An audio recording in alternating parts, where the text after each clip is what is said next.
తమ్ముడు ఈ బూతుమిల్లులో అసలు ఏంటి ఎలా ఉండబోతుంది గన్నవరం నియోజకవర్గం గతంలో వైఎస్ఆర్సీపీ తరపునేమో యార్లగడ్డ గారు ఆయన ఓడిపోయాడు ఒక స్వల్ప ఓట్ల మెజారిటీతో. ఆయన ఇక్కడ ఉన్నటువంటి వంశీ గారేమో టీడీపీ తరపున గెలిచాడు. ఇప్పుడు మొత్తం తారుమారైంది. ఆయన వైసీపీకి వెళ్ళాడు, ఈయన టీడీపీకి వచ్చాడు. ఎలా ఉండబోతుందంటావు? ఇప్పుడు ప్రస్తుతానికి రెండు వైపులా ఉంది, అటువైపు ఉంది ఇటువైపు ఉంది, సమానంగా ఉంది ప్రస్తుతానికి. అంత ఈజీ అయితే కాదు, రెండు టఫ్ గానే ఉంది.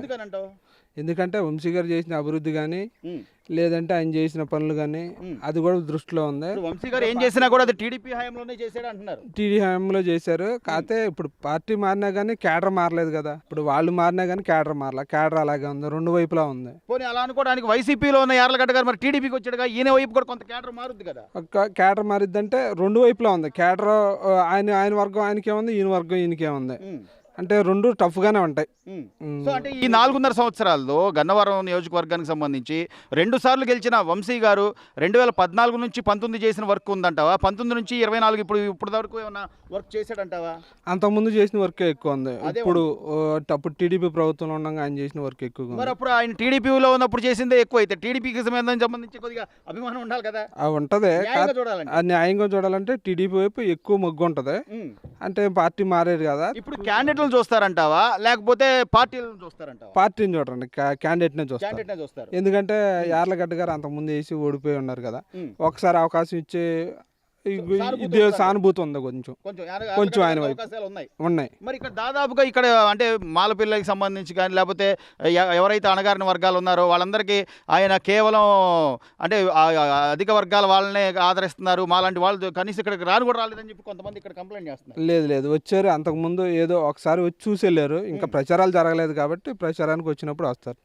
యార్లగడ్డ గారు కొంత కలుపుకుని వెళ్ళే వ్యక్తేనా లేకపోతే చూస్తుంటాడా? లేదండి, అట్లాంటిది ఏం లేదండి. అట్లాంటి చూసి లెక్క అయితే ఒక వర్గం ఏరియానే తిరగాలి, ఇంకొక అంటే సామాజిక వర్గం ఉన్న దానిలోనికి లేకపోతే దళితులు ఉన్న ఏరియాలోకి వెళ్ళకూడదు.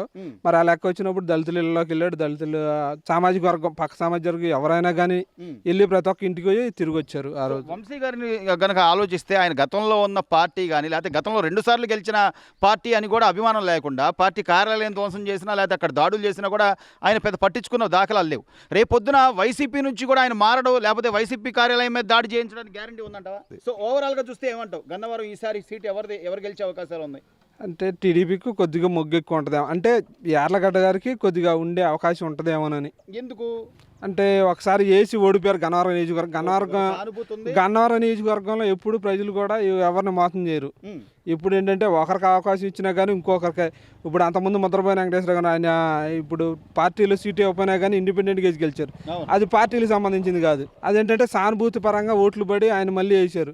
అంతకుముందు గద్దె రామ్మోహన్ రావు గారు ఉన్నారు, ఆయనకి సీటు ఇవ్వకపోయినా కానీ సానుభూతితో వేసిన ఓట్లే కానీ పార్టీ పరంగా ఎక్కడ చూడాల. ఎందుకంటే ఒకసారి అవకాశం ఓడిపోయారు కదా, మళ్ళీ ఏదన్నా అవకాశం ఇస్తే ఆయనకి ఇద్దామన్నా. దీనికి తోడు ఇంకో 2 సార్లు గెలిపించాం కదా వంశీని, ఈ 4.5 ఏళ్లలో ఏం చేశాడు అనేది కూడా ఆలోచిస్తారంట. అది ఆలోచిస్తారంటే అంకింగ్ వచ్చేసి అంతకుముందు చేసింది ఉంది కదా టీడీపీలో, అదే కొద్దిగా స్ట్రాంగ్ గా ఉంది. ఇప్పుడు పార్టీ మారిన తర్వాత ఆయన చేసింది తక్కువ ఏం లేదు. అది సో ఈ ఇంపాక్ట్లు ఉంటాయి యార్లగడ్డ గారికి అవకాశాలు ఉన్నాయని నా అంచనా. బాబాయ్, గన్నవరం నియోజకవర్గానికి సంబంధించి తరిగొప్పలు కూడా గ్రామమే. అసలు ఏంటి ఈ 4.5 ఏళ్లలో జరిగింది ఏమన్నా ఉందా? గడిచిన 4.5 ఏళ్లలో ఏముందండి, ఏదో ఈ పథకాలని పెట్టి అవి చేస్తున్నారు తప్ప రోడ్లు బోర్డులో ఏం పోయలేదండి. ఈ రోడ్లు కానీ ఏమన్నా డెవలప్మెంట్ కానీ లేదు. ఇక్కడ వంశీ గారు గతంలో టీడీపీలో ఉన్నప్పుడు బాగానే చేశాడండి. వంశీ గారు చేశాడు, టీడీపీలో ఉన్నప్పుడు చేశాడు. మరి వైసీపీకి వచ్చిన తర్వాత ఏమైనా చేశాడా? ఏది అప్పుడు చేసినట్టు ఇప్పుడు ఏం చేసినట్టు కనపడలేదు, ఏమీ లేదు.